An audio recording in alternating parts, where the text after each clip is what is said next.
성도님들의 기도와 은혜 덕분에 잠시 휴식하는 시간을 가지고 돌아왔습니다. 예전에는 여름이면 기도원마다 산상 집회가 많았는데 제가 살던 도시에도 기도원이 서너 곳 있었기 때문에 여름 수련회로 기도원 집회에 많이 참석했던 기억이 납니다. 그 당시 기도원 집회에 참석하면 교회에서는 잘 볼 수 없는 특별한 모습이 있었습니다. 기도원 집회에서만 볼 수 있는 모습 뭔가 하면 앞자리에 앉으려고 애를 쓰는 거예요. 자리 싸움 한다 하죠. 서로 앞자리에 앉으려고. 그러니까 집회가 시작하기 훨씬 전에 와서 자리를 잡으려고 하는 그런 모습이 있었습니다. 심지어 화장실에 다녀올 때도 옆 사람한테 자기 자리 좀 잘 지켜달라 부탁할 정도였습니다. 자, 왜 이렇게 앞자리에 대한 집착이 유별났을까 생각해보면 그 당시에는 그 영상이나 음향 시설이 잘 갖춰지지 않았기 때문에 앞자리에 앉아야 말씀을 잘 들을 수 있었을 것이라 생각을 합니다. 그러니까 그 앞자리에 앉으려는 마음은 뭐냐면 은혜를 받고자 간절히 애쓰는 마음입니다. 조금이라도 잘 보려고, 조금이라도 잘 들으려고. 이 예배에 오실 때도 지금 앉아있는 자리에서 제 얼굴이 잘 보이지 않거나 제 말이 잘 들리지 않으신다면 조금 더 앞자리에 앉으시기 바랍니다. 우리가 말을 할 때에 언어로서만 말하는 게 아닙니다. 비언어적인 메시지를 하는데 시선이나 몸짓이나 표정 이 모든 것으로 표현되기 때문에 귀로만 듣는 말씀이 아니라 눈으로도 잘 보이고 또 귀로도 잘 들리는 자리에 앉으시라는 겁니다. 제가 말씀을 전할 때 예배를 인도할 때만큼은 마스크를 쓰지 않는 것이 그런 이유가 있습니다. 그래서 앞자리가 은혜를 받는 자리라는 말은 우리가 앉는 자리가 은혜를 결정한다는 게 아니고 은혜를 받기 위해서 간절하게 애쓰는 마음이 은혜를 받게 한다는 겁니다.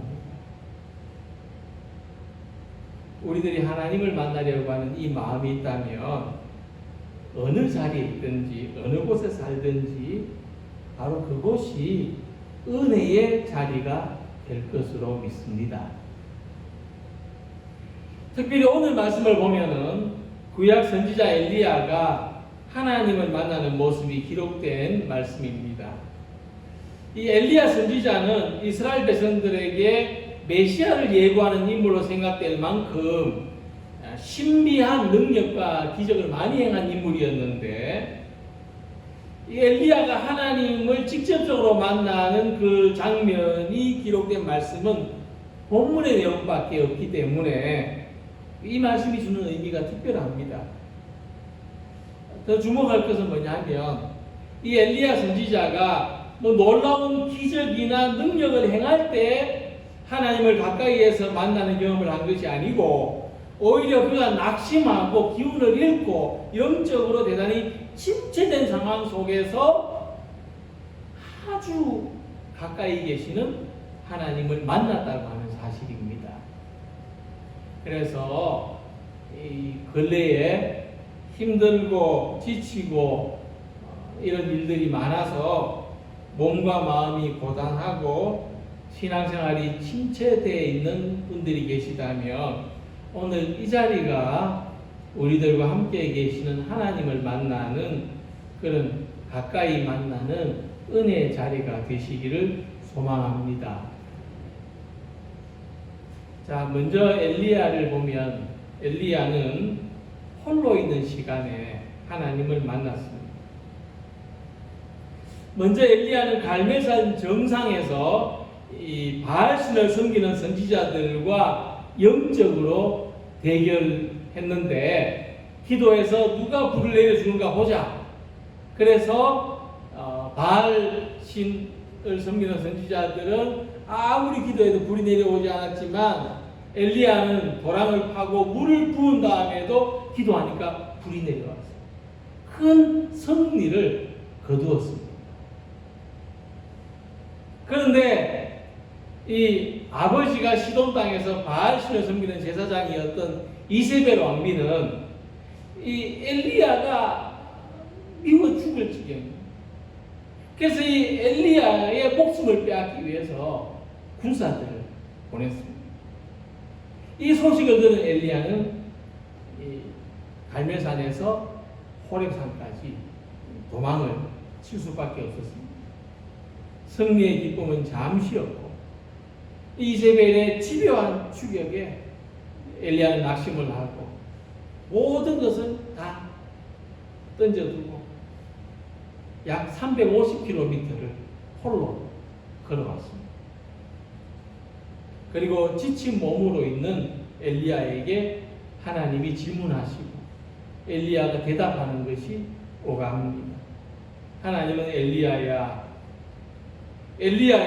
내가 어찌하여 여기 있느냐 물으십니다. 왜 하나님께서 엘리야가 왜 여기인지 모르실 리가 있겠습니까?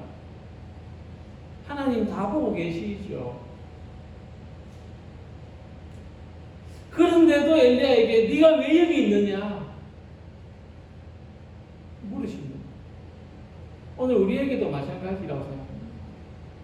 우리가 집에서 교회까지 차 타고 오신 분들도 있고 걸어오신 분도 있을 건데 하나님 다 보고 계시죠. 다 아시죠. 근데 이제 다시 한번 우리한테 물으십니다. 네가 왜 여기 있느냐. 글쎄 우리가 왜 여기 있을까요? 엘리야가 알 수 없는 힘이 그를 갈멜산에서 호렙산까지 350km를 걸어오게 만들었다는 겁니다. 알 수 없는 힘. 우리는 이것을 성령께서 인도하신 것이라고 할 수 있습니다. 성령께서 인도하셨죠. 우리는 홀로 하나님의 질문을 듣는 시간을 가져야 합니다. 하나님이 엘리야에게 네가 어찌하여 여기 있느냐 물으셨는데, 이 말씀은 네 여기서 무엇을 하고 있느냐 그런 뜻입니다. 너 여기서 무엇을 하고 있느냐. 그러니까 우리가 홀로 있기 전까지는 자신이 무엇을 하고 있는지, 어떻게 살고 있는지 잘 의식하지 못합니다. 그냥 살던 대로 움직이던 대로 지내다가 홀로 있을 때, 홀로 있다는 것을 느낄 때 그것을 발견하게 됩니다.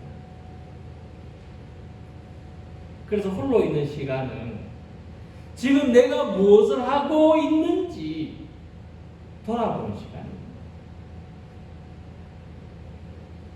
그래서 우리가 홀로 있는 시간을 소중하게 보내야 됩니다. 그때 우리가 하나님하고 대화하고 하나님의 돌보심을 받아야 합니다. 오늘도 하나님 앞에서 홀로 있는 시간을 맞이하시기 바랍니다. 이 예배 자리에 우리가 모여 있지만 그러나 우리는 홀로 있습니다. 각자 하나님을 만나고 있습니다. 이 한 주가 나는 무엇을 하면서 어떤 모습으로 살았는가? 이 시간에 나는 어떤 느낌과 감정으로 이곳에 있는가? 여전히 나는 바깥의 감정을 여기까지 끌고 들어와 있는가? 아니면 하나님을 만나는, 하나님이 나한테 질문하시고 내가 하나님에게 대답하는 그런 시간을 맞이하고 있는가? 현재 자기 모습을 돌아보시기 바랍니다. 우리가 현재 자기 모습을 깨닫기 전까지는 자기 행동을 변화시킬 수 없습니다. 홀로 하나님 앞에서 현재 자기 모습을 발견하고 믿음과 삶의 새로운 방향으로 나아가는 여러분들이 되시길 바랍니다. 그래서 홀로 있는 시간이 심리적으로는 자기를 돌보는 시간이라고 합니다만은 신앙적으로는 하나님의 돌봄을 받는 시간입니다. 그래서 우리는 홀로 있는 시간에도 결코 홀로 있지 않습니다. 아니, 우리는 결코 홀로 있을 수가 없습니다. 그런데 사람들은 나는 홀로다, 나밖에 없다 생각하지만 결코 그렇지 않습니다. 우리는 결코 홀로일 수가 없습니다.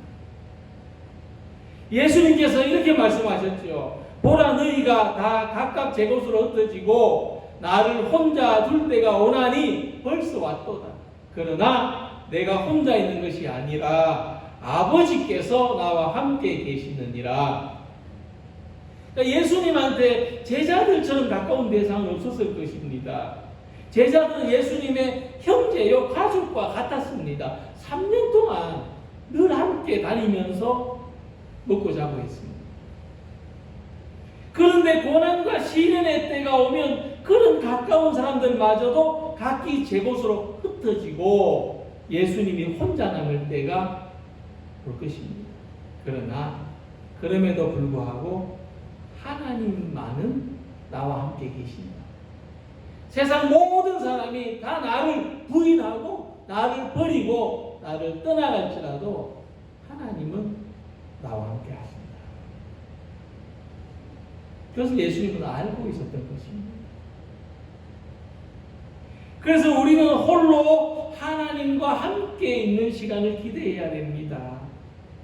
우리가 하나님과 함께 있다는 것을 느낄 때 막막하던 시간이 소망으로 채워지고 괴롭고 답답하던 시간이 기쁨으로 채워지고 불안하고 두려운 시간이 위로로 채워집니다. 산에 가서 기도해 보신 분들은 알겠지만은 혼자 외딴 바위에 또 불숲에 앉아서 기도하는데 12시부터 새벽 기도 시간까지 그 혼자 던져놓고 있으라 하면은 아무도 못 있을 겁니다. 그 지겨워서 어떻게 있습니까? 그런데 기도하면 지루하지 않습니다. 하나님 만나면 그 시간이 길지 않습니다. 홀로 있는 시간은 하나님과 함께 있음을 느낄 때에 막막하지 않고 불안하지 않고 답답하지 않습니다.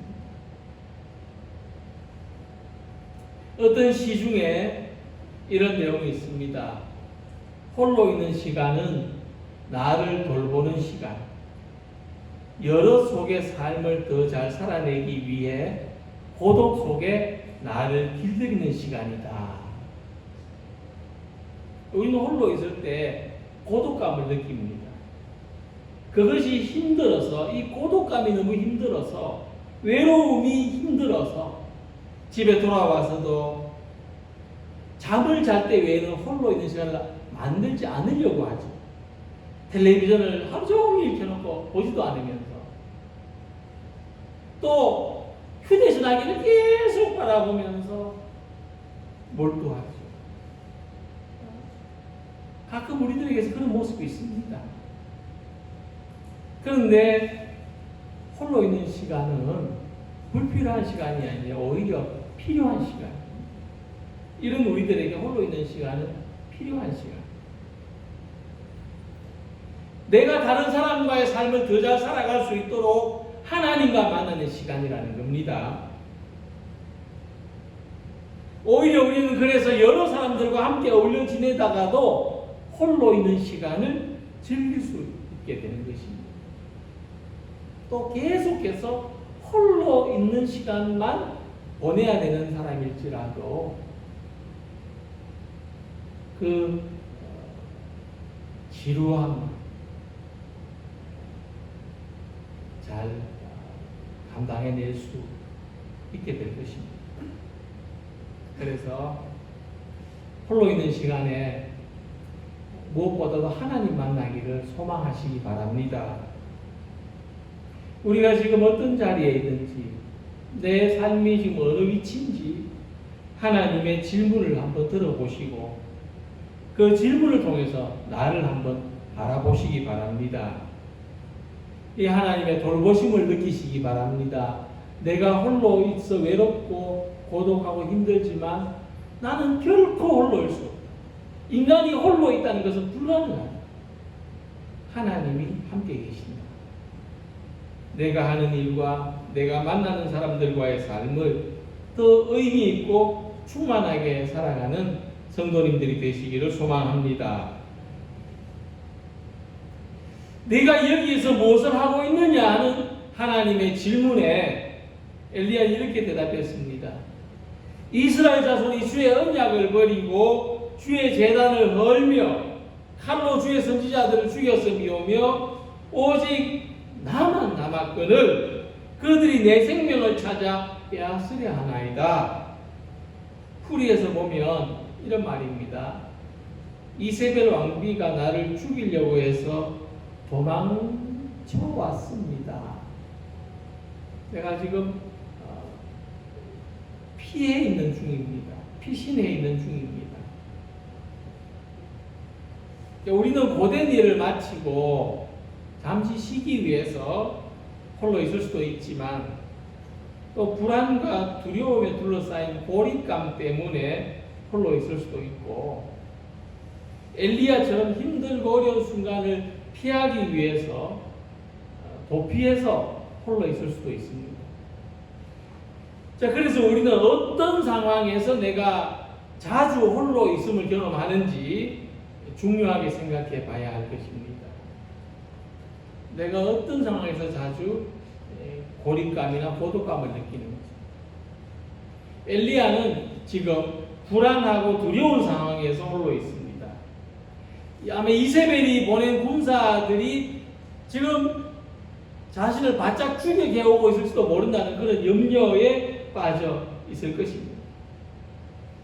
하지만 이런 긴박한 상황, 불안하고 두려운 상황에서도 하나님의 음성을 들었다는 것은 대단히 중요합니다. 어떤 사람이든지 삶에서 홀로 맞이하는 순간이 있는데 우리가 어떨 때 홀로 맞이하는 순간이냐면 출생하고 또 죽음을 맞이하는 때입니다. 가장 크게 출생과 죽음의 순간을 홀로 맞이합니다. 근데 출생은 우리가 이미 오래전에 겪었던 일이고 이제 살아있는 모든 사람한테는 죽음밖에 남아있지 않는데 그 사람은 실존적으로 홀로 있는 것이 불안할 수밖에 없는 존재입니다. 우리는 홀로 있을 때마다 이제 하나 남은 것, 죽음을 의식하지 않을 수 없는 사람들이라는 말씀입니다. 근데 왜 우리가 죽음이 두려운가? 왜 불안한가? 물론 이제 거기에 따르는 고통도 있을 수 있습니다. 고통이 다르기 때문일 수도 있는데 또 엄밀하게 보면은 아프다고 다 죽습니까? 그런 것은 아니죠. 그래서 보면 죽음이 왜 불안하고 두려워하면 그것은 상실의 경험이기 때문에 잃는 겁니다. 죽는다는 거. 잃는 거죠. 내가 가지고 있는 모든 것을 잃는 경험입니다. 그게 죽음입니다. 우리가 이해해야 됩니다. 죽음이 왜 두려운가? 내가 가진 모든 것을 다 잃는 것이기 때문에. 사람이든지 지위든지 소유든지 우리는 내가 가진 것을 잃는 것이 참 두렵습니다. 근데 그 중에서 나만 가지고 있는 것을 또 잃는 것은 더 두려워요. 나만 가지고 있는. 우리 집에 진짜 금송아지가 있는데 나만 가지고 있는데 그 누가 훔쳐가도 생각해 보십시오. 얼마나 두렵겠습니까? 생명이 그렇다는 겁니다. 생명. 내게만 있는 것. 물론 다 생명이 있지만 내 생명은 내 것밖에 없습니다. 내 생명은. 나만의 고유한 건데, 이걸 잃는다고 생각해 보십시오. 당장 내일 아침에 맛있는 것도 못 먹고, 구경도 못 하고, 내가 계획했던 것도 못 하고, 그런다면 두려울 수밖에 없죠. 불안할 수밖에 없습니다. 엘리야가 이 상실의 위기 속에 있었다. 그러나 엘리야에게 하나님은 우리와 함께 하신다는 것을 알게 하십니다. 하나님은 결코 잃어버릴 수 없는 분입니다. 여러분, 하나님 잃어버릴까봐 걱정해 보신 분, 염려해 보신 분 있습니까? 하나님 잃어버릴까봐 염려해 보신 분, 불안해 보신 분. 만약 그런 경험이 있다면 그분은 진짜 믿음이 깊은 분입니다. 사실 우리는 다른 걸 잃어버릴까봐 염려하고 불안하지, 하나님 잃어버릴까봐는 잘 염려하고 불안하지 않습니다. 그래서 자신감이 있어서 그런 건지, 또는 무심해서 그런 건지 모르겠습니다만 아마 양극단일 것 같습니다. 내가 사망의 음침한 골짜기로 다닐지라도 해를 두려워하지 않을 것은 주께서 나와 함께 하심이라. 주의 지팡이와 막대기가 나를 안위하시나이다. 다윗은 죽음의 골짜기, 상실의 터널 속에서도 하나님이 자기를 지켜주고 계시다는 사실을 믿었습니다. 왜냐? 그는 수많은 전쟁을 경험했는데 전쟁터는요, 도박판 저리 가야죠. 잃든지 다 잃든지 다 지키든지 둘 중에 하나입니다. 그 내가 남겨놓을 수 있는 게 없어요. 전쟁터는 다 잃든지 또는 다 지키든지. 그런데 우리들에게는 얻는 기쁨보다 잃는 두려움이 더 큽니다. 그러니까 전쟁이라는 게 쉽지 않은데 잃는 두려움이 더 큰 거예요. 그래서 상실의 골짜기, 죽음의 계곡 속에서도 하나님이 지켜주신다는 이 고백은 다윗에게 너무나도 절실했던 믿음입니다. 사람은 모두에게 상실에 대한 두려움이 있지만 우리는 하나님이 함께 하신다는 것을 믿음으로써 이 상실의 두려움을 이겨낼 수가 있습니다. 사도 바울은 예수 그리스도를 얻는 기쁨으로 자기에게 소중한 다른 모든 것을 잃어버리는 두려움을 극복해냈습니다.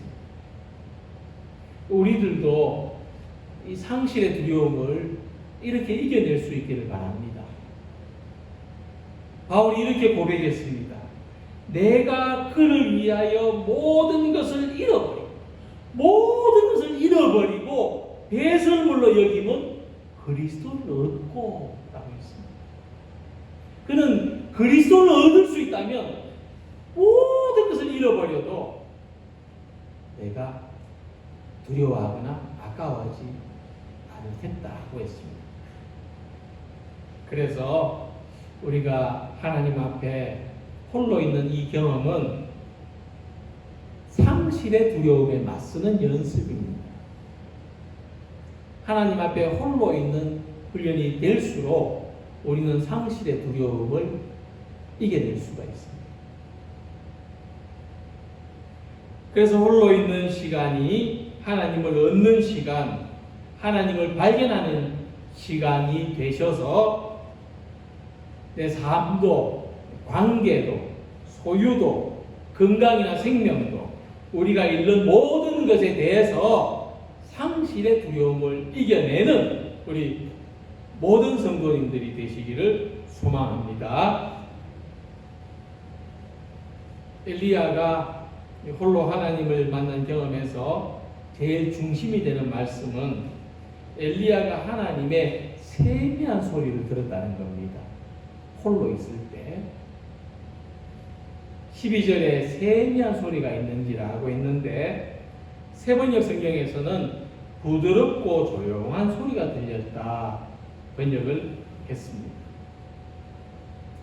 11절부터 보시면 엘리야는 하나님의 세미한 음성을 듣기 전에 크고 강한 바람과 지진과 불을 봤는데 근데 그 속에서도 하나님이 보이지 않았습니다. 신기하고 놀라운 일이죠. 홀로 있을 때에 크고 강한 바람도 봤고 지진도 봤고 불도 봤는데 근데 거기서 하나님을 느낄 수가 없었어요.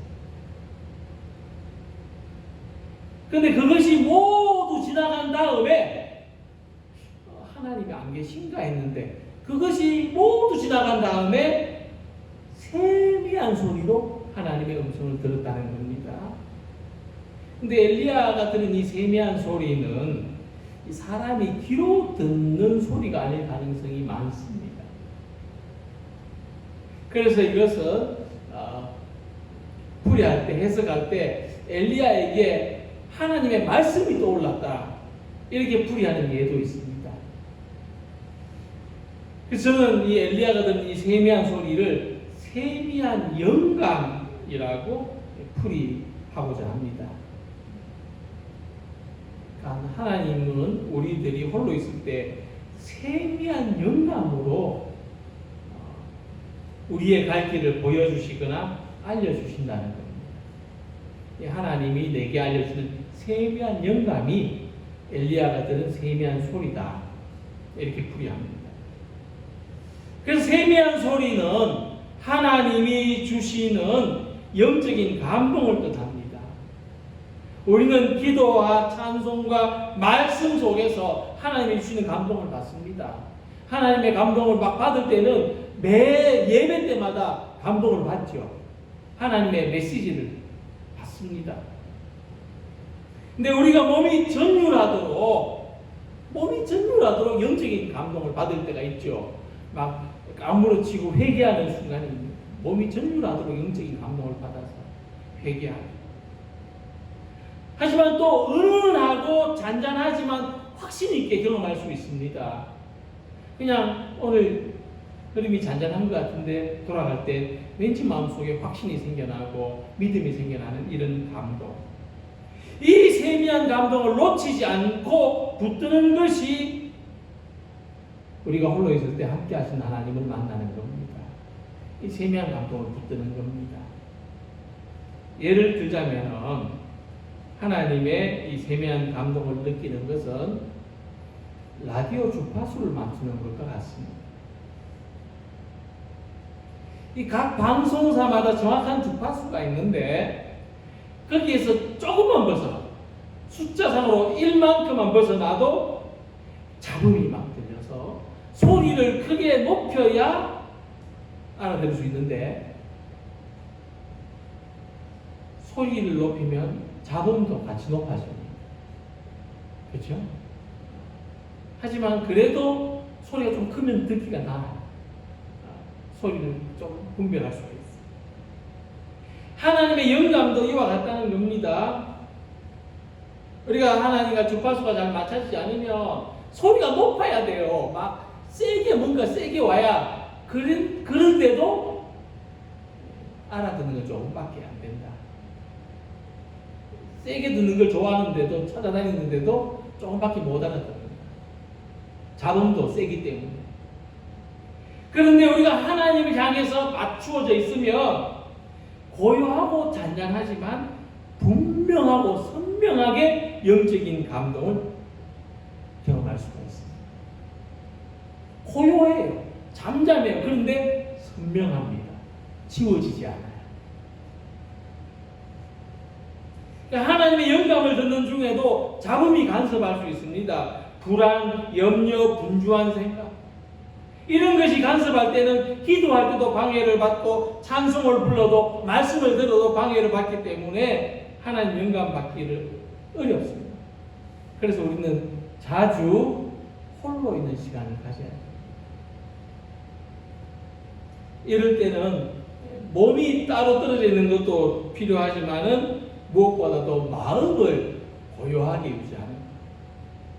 마음이 따로 떨어져 있는 것이 중요합니다. 엘리야는 자신이 가진 불안과 두려움을 내려놓고 고요한 마음으로 하나님께서 영감으로 주시는 말씀을 들은 겁니다. 그래서 우리가 분주한 환경 속에 살고 있기 때문에 이런 시간을 자주 가져야 됩니다.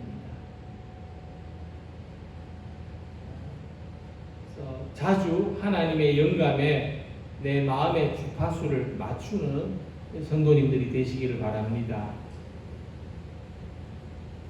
이 하나님의 영감은 우리의 현실적인 문제와 동떨어져 있지 않습니다. 오히려 우리에게 그 누구보다도 어떤 사람한테 들은 이야기보다도 어떤 책에서 본 이야기보다도 가장 현실적인 도움을 주는 말씀이 하나님의 영감입니다. 제자들이 갈릴리의 풍랑을 두려워해서 어쩔 줄 모르고 있었지요. 문제는 눈앞에 있는데 어떻게 해야 될 줄을 몰랐습니다. 근데 예수님이 그때 이 성난 파도를 향해서 잠잠하라 고요하라 말씀하셨더니 바람이 그치고 아주 잔잔해졌습니다. 마가복음 4장 39절에 예수께서 깨어 바람을 꾸짖으시며 바다들어 이르시되 잠잠하라 고요하라 하시니 바람이 그치고 아주 잔잔해집니다. 성경 읽을 때 예수님이 말씀하시니까 바다가 잔잔해졌구나 이렇게 이해하는 사람은 반밖에 이해를 못한 겁니다. 나머지 반을 이해하는 건 뭐냐 하면은 예수님이 제자들의 흔들리는 마음을 향해서 말씀하신 거예요. 잠잠하라 고요하라. 그게 나머지 반을 이해한 겁니다. 예수님이 우리의 흔들리는 마음을 향해서 잠잠하라 고요하라 하시니 잠잠해지고 고요해지는 겁니다. 파도가 그대로 있어도 내 마음이 잔잔해지면 잔잔하고 고요해지는 겁니다. 혼자라는 외로움과 고독감 앞에서 생명이나 다른 소중한 것을 잃어버릴 것에 대한 불안과 두려움 앞에서 다스릴 수 없는 분노와 화와 충동 앞에서 우리의 마음이 잔잔해지고 고요해질 수 있다면 얼마나 좋겠습니까? 특별히 예배를 드리는 이 시간을 통해서 하나님이 주시는 영감으로 우리의 마음이 잔잔하고 고요해지시기를 소망합니다. 지치고 피곤한 엘리야, 낙심하고 불안하고 두려워한 엘리야에게 하나님과 만나는 은혜의 자리가 있었습니다. 그것은 무엇보다도 하나님의 돌보심을 경험하는 시간, 홀로 있는 시간이었습니다. 엘리야는 그 홀로 있는 시간에 하나님을 만나면서 그가 가진 모든 불안과 두려움을 내려놓을 수 있었습니다. 불안과 두려움이 있던 자리가 비워지고 나니까 그 자리에 하나님의 충만한 영감이 채워졌습니다. 요동하던 마음이 잔잔해지고 나니까 앞으로 무엇을 해야 되는지 이제 보이기 시작했습니다. 그래서 오늘 사랑하는 성도님들은 하나님 앞에 홀로 있는 시간을 가지려고 힘쓰시기 바랍니다. 그 은혜의 자리를 잘 지키시기 바랍니다. 기도를 하든지 찬송을 부르든지 말씀을 읽거나 묵상하거나 피사를 하는 가운데 하나님의 영감에 내 삶의 주파수를 맞추시기 바랍니다. 내 삶을 조정하셔서 하나님의 영감에 맞추시고 그래서 하나님의 세미한 소리를 듣고 호레산의 엘리야처럼 하나님을 만난 충만한 기쁨과 위로의 삶을 살아가는 우리 모두가 되시기를 주님의 이름으로 기원합니다. 기도드리겠습니다.